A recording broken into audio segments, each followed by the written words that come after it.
नमस्कार, पारंपरिक स्वाद या माझ्या चॅनलवर तुमचं खूप खूप स्वागत आहे। आज जो पदार्थ मी तुम्हाला दाखवणार आहे त्याचं नाव आहे कुरकुरीत मक्याची भजी।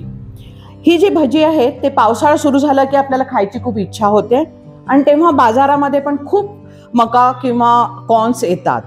हा जो मका आहे किंवा कॉर्न आहे हा अमेरिकन कॉर्न मी घेतलेला आहे आणि तुम्ही जर नीट पाहिला तर हा मोठा एक अमेरिकन कॉर्न घेतला आहे।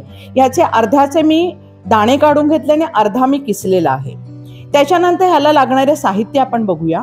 इथे कांदा आहे, मध्यम आकाराचा कांदा मी बारीक चिरून घेतलेला आहे।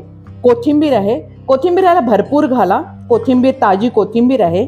लाल मिरचीची पावडर आहे, 1 टीस्पून भरून टाकलेली आहे। त्याच्यानंतर जिरा आहे, ह्याच्यामध्ये चवीसाठी मीठ आहे आणि बेसन आहे। आता आपण काय करणार आहे, मीठ घालून हे सगळे पदार्थ आहे ते त्याच्यामध्ये मिक्स करणार आहे आणि ह्याच्यामध्ये मीठ घातल्यानंतर जितकं पाणी सुटेल तेवढंच आपल्याला ह्याच्यामध्ये बेसन घालायचे, वरनं पाणी वगैरे बिलकुल ह्याच्यामध्ये घालायचं नाहीये। आणि जेव्हा आपलं भज्यासाठी तेल पूर्ण तापेल आणि चुरचुर असा आवाज कळेल, आपण एक कण टाकून बघायचं, जर वर आला तुकडा तर याचा अर्थ तो तयार झालेला आहे। तेव्हा आपण गॅस मंद करून 1 चिमूटभर त्याच्यामध्ये खाण्याचा सोडा टाकायचा आणि छान सोनेरी रंगावर ती तळून घ्यायची आहे। हे बघा, हे आपलं मिश्रण तयार झालंय आणि 1 कॉर्नसाठी मी तुम्हाला जे प्रमाण दिलं आहे ते परफेक्ट झालेले आहे त्याच्यामध्ये।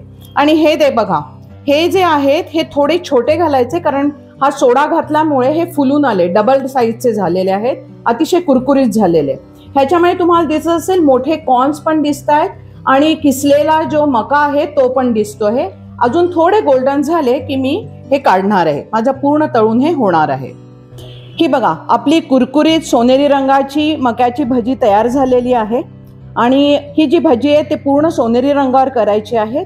आणि जेव्हा आपण भजी करण्यासाठी आत गोळे टाकतो तेव्हा ते गोळे जे आहेत ते मी जो पिंच ऑफ सोडा त्याच्यात टाकला होता त्याच्यामुळे ते फुलतात आणि वरनं हे खुसखुशीत होतात। बघा तुम्ही, हे पूर्ण खुसखुशीत होतात आणि आतनं थोडेसे सॉफ्ट आणि टेस्टी होतात। तर हा जो पदार्थ आहे करायला अत्यंत सोपा आहे, आपण कधी करू शकतो, कारण 12 महिने आजकाल भुट्टे बाजारात अवेलेबल असतात। तर हा पदार्थ अवश्य करा आणि माझा पारंपरिक स्वाद हा जो चॅनल आहे त्याला तुम्ही सबस्क्राईब करा, लाईक करा आणि शेअर करा आणि हा पदार्थ अवश्य करून मला कळवा की हा पदार्थ तुम्हाला कसा वाटलाय। ह्याच्याबरोबर नवीन पदार्थ शिकवतच राहीन तुम्हाला। तर तोपर्यंत नमस्कार, धन्यवाद।